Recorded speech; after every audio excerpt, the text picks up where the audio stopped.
Hello, and welcome to the channel The BI Nerd.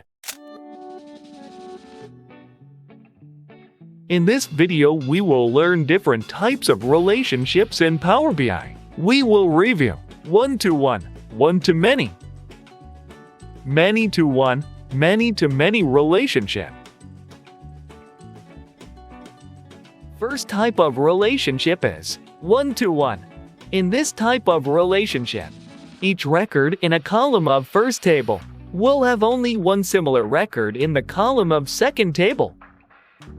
The second type of relationship is one-to-many.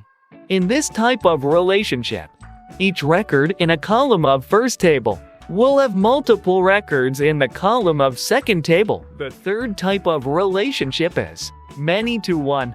In this type of relationship, multiple records in a column of first table will have one record in the column of second table.